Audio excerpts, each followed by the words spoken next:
the greatest, and we talk about these things, greatest all the time. I mean, he was the greatest as far as one of the greatest human Americans. He was one of the greatest human Americans that I've ever seen.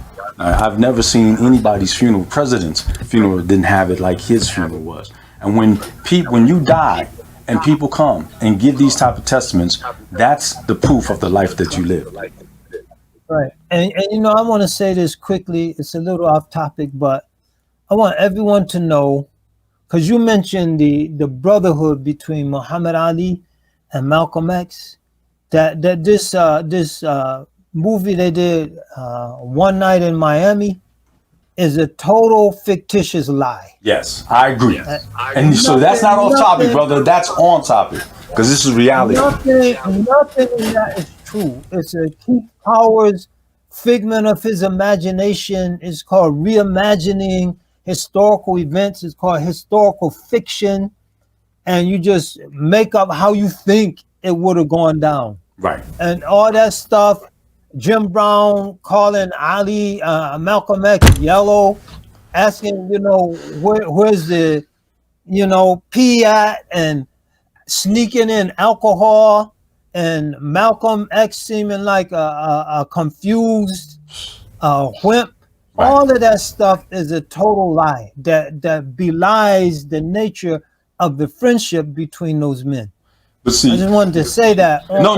You know what? Alhamdulillah that you did, because this is something that we need to get on. Because I even heard about his wife when his first wife had complained about the movie. And when I first saw the movie, I don't call it One Night in Miami. I call it One Lie in Miami, because that's what it was. One lie in Miami, a straight lie.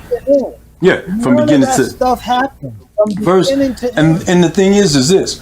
Why would you have it first? Like, a lot of people don't understand. At that time, you're saying that Malcolm was like 38, 39, and these are kids, 20s, in their 20s. Yeah. Nobody disrespected Malcolm in that type of way. That's it. Ali just turned 22. This is your mentor. You're in awe. Exactly. And, you're in this room jumping. Everybody, like you said, everybody was in awe.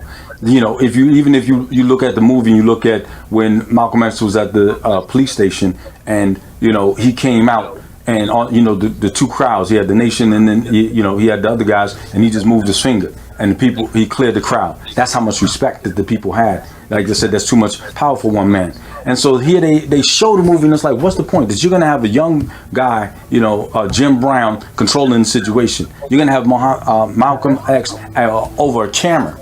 You're gonna have Malcolm X that he was trying to make money, from Muhammad Ali. Well, we have to, is he gonna sign with us? When this man was going around the world, sitting down with world leaders, Arab leaders, going to Saudi, these people were taking him in and sitting down, and you think that he's gonna need an income from somebody?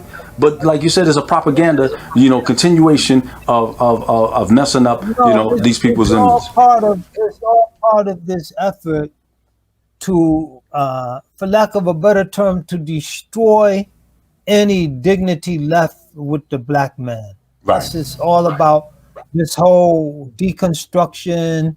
Is coming out of the ideological side of Black Lives Matter. Like the whole charter of Black Lives Matter was started by 3 queer women to disrupt patriarchal normalcy, right, and all this stuff. Disrupt the family, and so disrupt male leadership. That whole Black Lives Matter charter. It says, I used to send that. I used to send that to people because I used to send that to people. It clearly says, to disrupt the patriarchal system. I'm like, okay, wait, how is that anything saving black man? To push queer lives. So this is a program, and people have to realize, like I told them, I said, and that is the ideology informing that One Life in Miami. So right, you make the strong Muslim figures, Ali and Malcolm X, look like totally lost, ridiculous, weak, right, confused, unsure, buffoon. Make Ali look like a buffoon. And then the secular figures, Jim Brown and Sam Cooke, come off intelligent, reasonable. Exactly. It's a shame.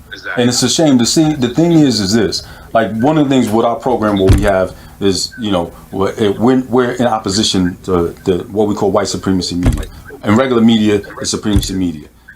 They started out 100 years ago with Birth of a Nation, and that's why Wilson played in the White House, not just because it was a great movie, because with that propaganda machine, they can be able to change things and create lies, because they lied about what was happening there, and they continue for the past 100 years to continue to do these type of lies. And so here we are, just happy that, we got a film about black people, and nobody's doing any fact checking.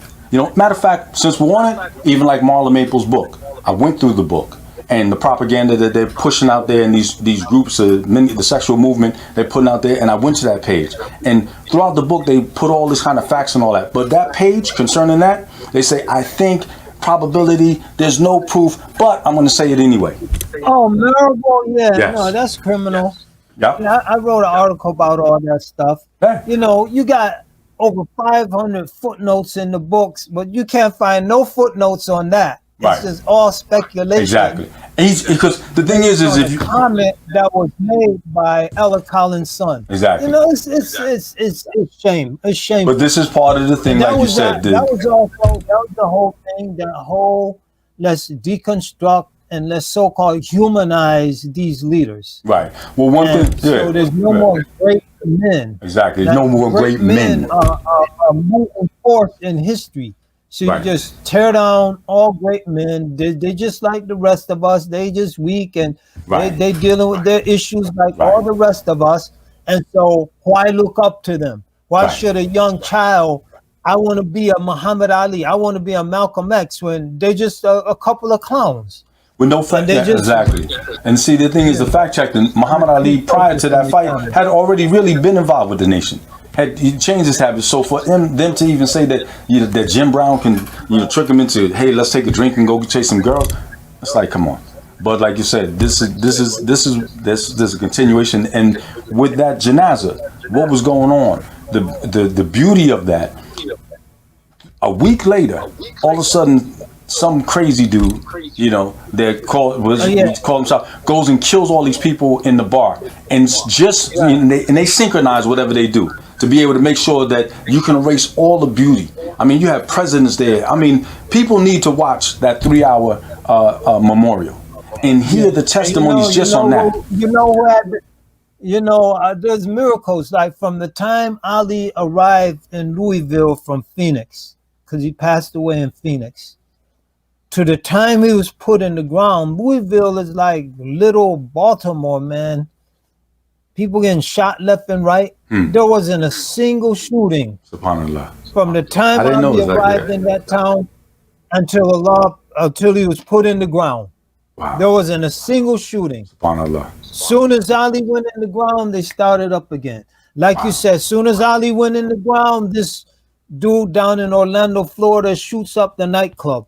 Right. And it was a week where Allah showed, I could stop this stuff in a minute. I could stop all this Islamophobia. When we going in the airport, the people not even checking your stuff. That, you with the Ali funeral? Okay, have a nice day. Right. People are nice.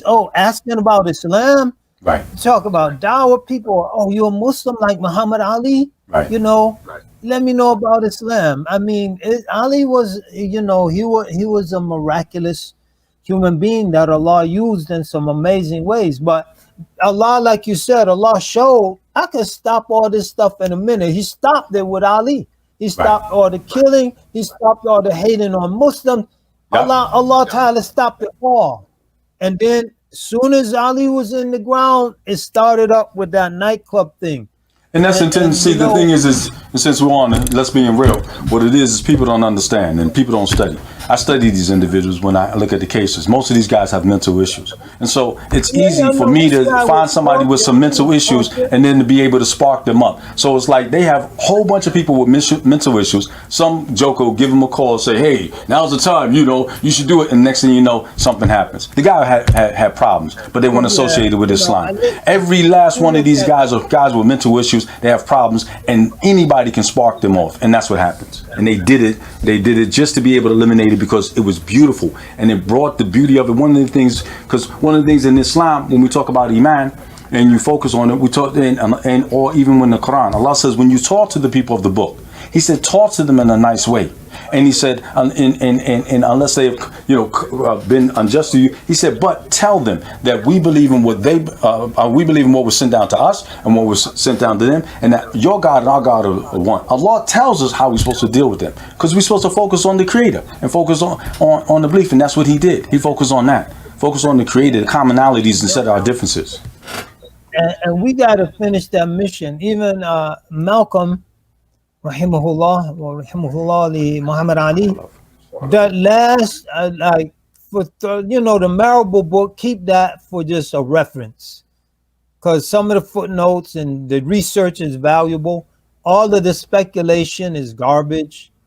Malcolm had a homosexual relationship with this dude in prison who would come visit him. Betty Shabazz had an affair when Malcolm was in Africa. All this stuff, all that stuff, just you could rip those pages out, keep the book as a historical reference, and then get Les Payne's book, The Dead Are Rising. Right. That's true academic journalism, and that just lays out the facts as they were. And so all that other stuff, there was a point I was going to make.